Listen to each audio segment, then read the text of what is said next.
para mim, falar de uma data como o dia 21 de janeiro é muito marcante, até porque no ano de 2000, a história da minha mãe tomou uma proporção que o Brasil todo conhece. A Igreja Universal do Reino de Deus usou a imagem e devidamente de Mangilda, né? Com uma tarja preta no rosto e escrito "Macumbeiros charlatões lesam o bolso e a vida de cliente". A gente não sabia o que fazer na época, porque a gente não tinha essa percepção do que era ter o terreiro invadido, ter a imagem da Ialorixá maculada, né? E a gente ficou um tanto perdido. Minha mãe ficou muito abalada na época e não sabia que direcionamento tomar, né? E eu tive a oportunidade de ter acesso à Coinonia e foi essa instituição que deu a oportunidade da advogada vir até aqui o terreiro. Minha mãe assina uma procuração no dia 20 pela manhã para a advogada e no dia 21 de janeiro ela sai e volta dentro de um caixão, né? A intolerância religiosa é, como o nome já diz, é um ato de não tolerar a religião da pessoa. É você não respeitar a religião do outro. Quando você não respeita a minha tatuagem, o meu axé, a minha música, a minha guia, isso para mim fere muito e acho que fere para todo mundo. Isso acho que advém de uma compreensão errada, né? Não só da religião, mas uma compreensão errada da vida. É um absurdo. O extremo do egocentrismo, do egoísmo e a total falta de amor ao próximo. Seria a negação da diversidade, vamos dizer assim. Meu entendimento é esse. Quando a gente olha a realidade brasileira, a gente percebe quem são as maiores vítimas, que são o alvo dessa intolerância religiosa. Então, se a gente olha esses dados, a gente vê que a população cristã no Brasil, ela é majoritária. Contudo, quando a gente olha os dados que se referem à violação ao direito à liberdade religiosa, nós verificamos que as religiões afro-brasileiras, as pessoas que professam a sua fé nas religiões afro-brasileiras, são as principais vítimas. Então, dados do Ministério da Mulher, da Família e dos Direitos Humanos, uma pesquisa realizada em 2018, dá conta que mais de 70% das vítimas de intolerância religiosa são pessoas que professam sua fé no candomblé, na Umbanda. Quando olhamos dados do Centro de Referência Nelson Mandela aqui no estado da Bahia, ou também do próprio Ministério Público do estado da Bahia, verificamos que mais de 80% da população que são vítimas de intolerância religiosa são pessoas que professam a sua fé no candomblé, na Umbanda, nas religiões de matriz africana de uma forma geral. Essas práticas africanas de saúde, sociais, culturais, espirituais e políticas sempre foram perseguidas oficialmente pelo Estado brasileiro, seja na colônia, no Império, pelas ordenações filipinas, né, de uma perseguição implacável com essas práticas que obrigou com que muitos acabaram se articulando dentro da igreja, que era Estado, a Igreja Católica era o Estado na época, né, para poder conseguir com que essas práticas pudessem sobreviver. Já na Constituição de 1824, se reafirma do Império, né, reafirma o catolicismo, né, como religião oficial do Estado e se proíbe qualquer outro culto que não fosse um ambiente de residência, né, um ambiente privado, mas, consequentemente, não era considerada as nossas práticas. E continuou ainda essa perseguição que estava regulada pela Federação Filipinas, ela se torna uma forma de lei no primeiro Código Criminal do Império de 1830. Depois, o Código Criminal da República, no seu artigo 156, 157 e 158, continua a perseguição dessas práticas, principalmente numa aliança entre os médicos e os juristas, numa visão eugênica. Isso quer dizer que não houve resistência? Houve várias resistências. A mesma configuração do candomblé no final do século, no meado do século XIX, final do século XIX, já demonstra isso. Todas as articulações que eram feitas para manter viva essa tradição e essas práticas. E eu percebo que, mesmo o dia 21 de janeiro sendo um dia nacional de combate à intolerância religiosa, a gente conseguiu muitos avanços. Nós temos a Secretaria de Reparação aqui no estado da Bahia, nós temos o Estatuto da Igualdade Racial, nós temos o Centro de Referência de Combate ao Racismo, Nelson Mandela, que tem registrado um avanço grandioso desse ódio, né? Já se fala até em terrorismo religioso, mas eu sempre acho que a intolerância religiosa ela é algo que tem adoecido as comunidades tradicionais de religião de matriz africana, né? Nós somos religiosos, mas nós entendemos que nós somos um povo, né? Um povo tradicional que tem direito a proferir a sua fé,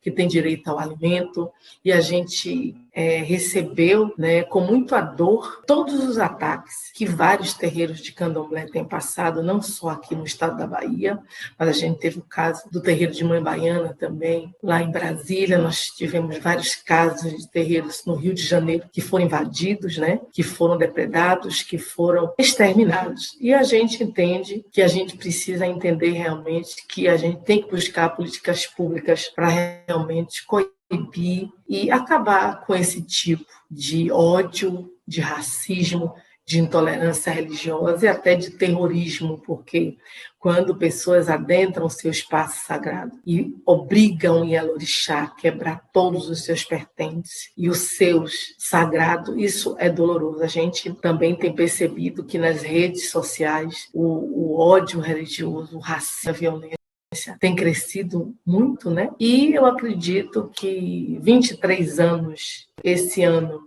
de 2023, que completa de morte de Mãe Gilda, eu ainda tenho uma avaliação ainda muito dolorosa, porque o caso de Mãe Gilda fica como um exemplo de luta, mas a gente não consegue avançar no sentido de realmente fazer com que a justiça prevaleça.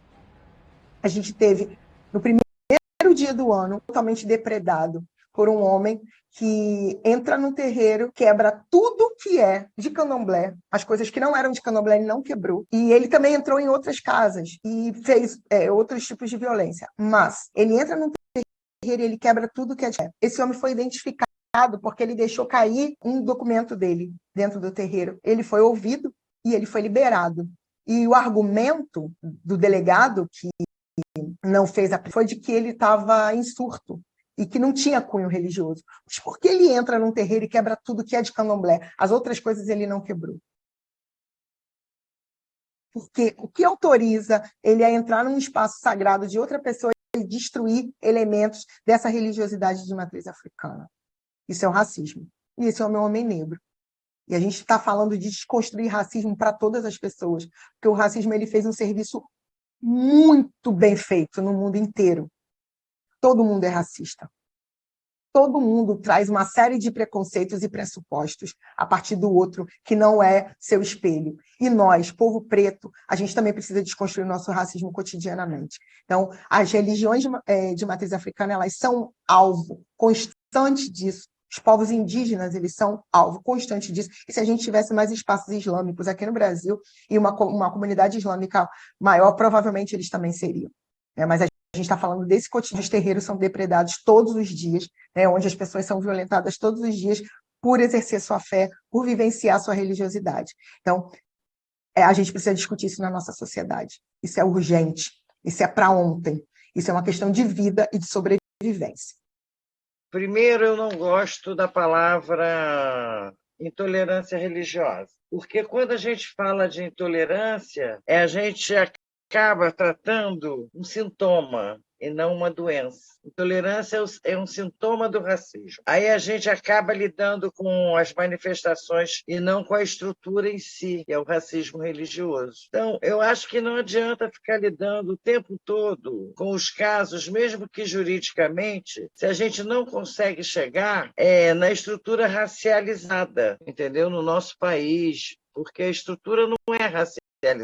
Aí é o tempo inteiro intolerância, e aí o nosso grande problema é estruturar o racismo, quando a gente aceita sermos tratados como intolerância. Então, para mim, sempre foi racismo religioso, que as pessoas são racistas.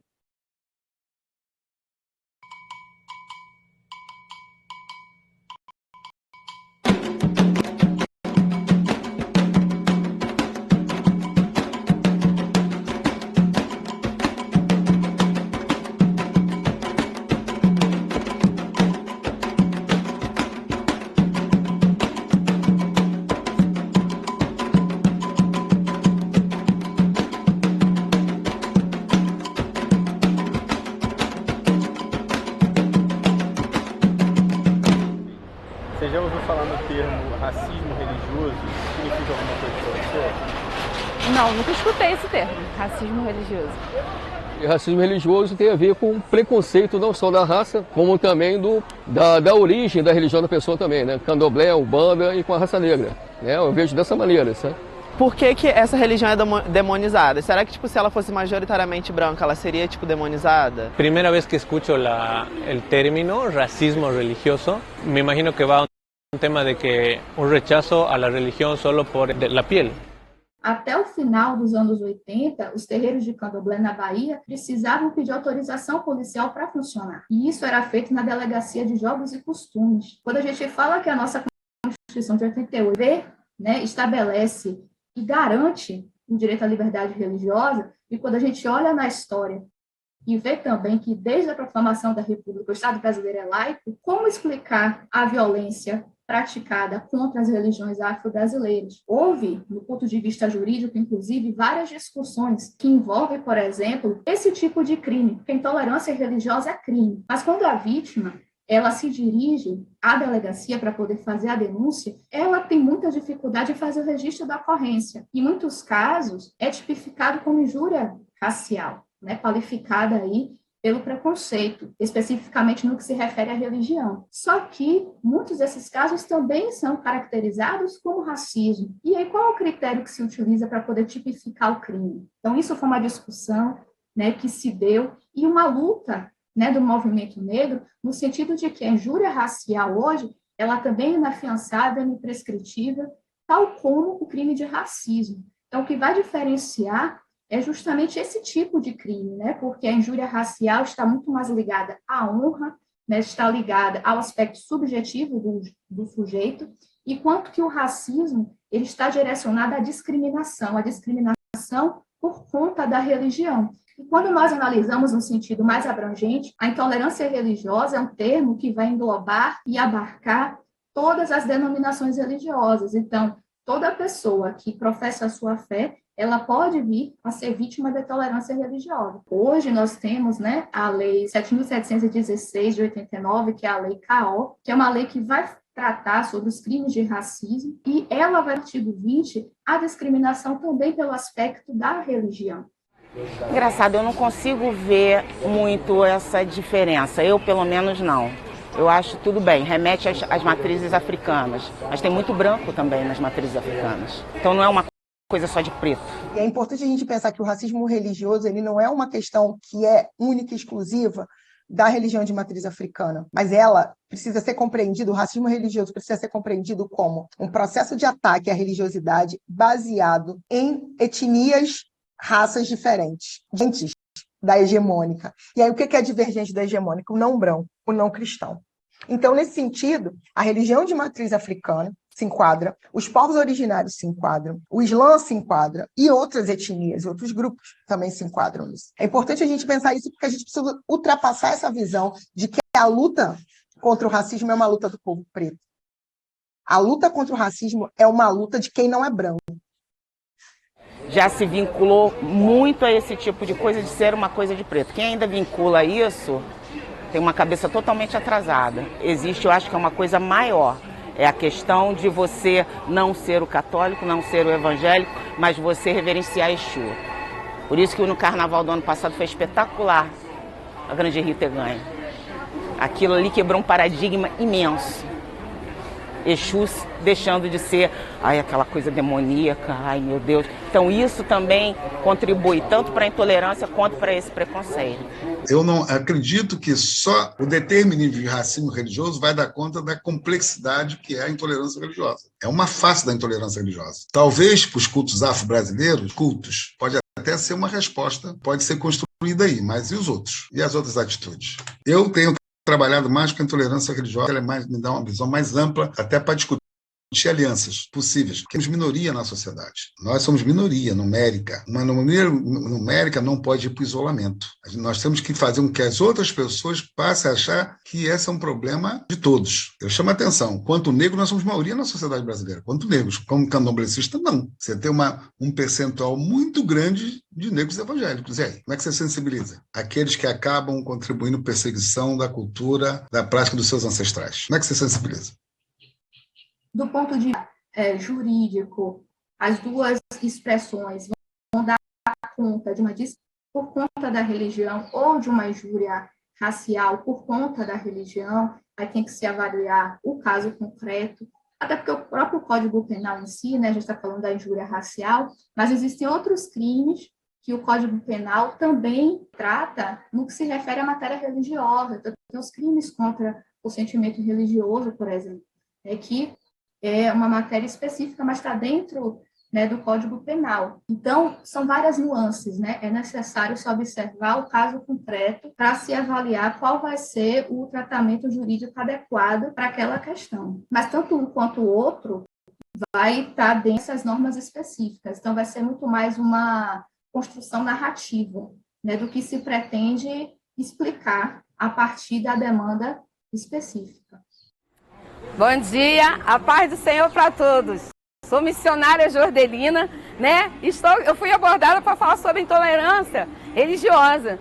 Só que assim, eu nunca passo por isso, eu só sei dizer uma coisa, que Jesus, ele é amor, né? Então, onde eu vou, nos lares, eu abro o amor de Cristo, né? Eu não falo sobre igreja A e B, porque quem vai salvar, quem morreu por mim e por ti, foi o Rei dos Reis, Senhor dos Senhores, né? Então, toda a honra, toda a glória é dele. Posso dar para o ou não? O Senhor da ceia chamando,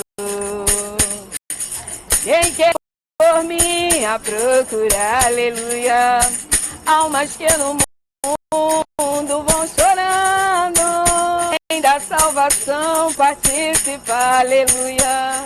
Fala Deus, oh glória, fala Deus, toca-me com brasa do altar, aleluia. Fala Deus, oh glória, fala Deus, sim, alegre, atenta ao teu mandar, aleluia. Fiquem na paz, que Jesus abençoe a todos. Tem glória aí? Aleluia.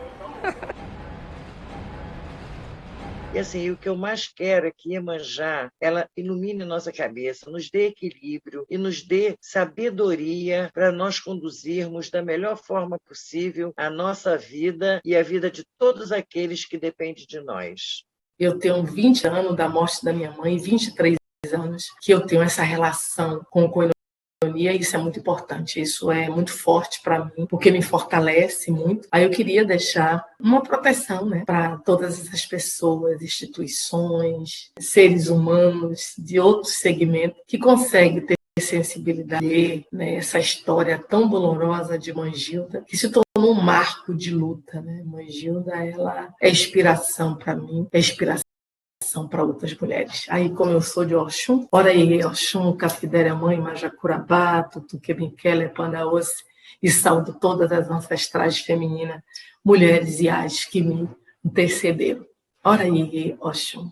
Ile mobolá, ile moboye, ile moborixá, injexá coelhore, ile moborixá, orieye, miô, orieye, imoleon, yamidide, que Oxum se levante das cachoeiras e que Mangilda se levante de Orum e venha para Iê ser também a proteção das nossas lutas e das nossas convicções de amor, fé, ética e respeito. Axé.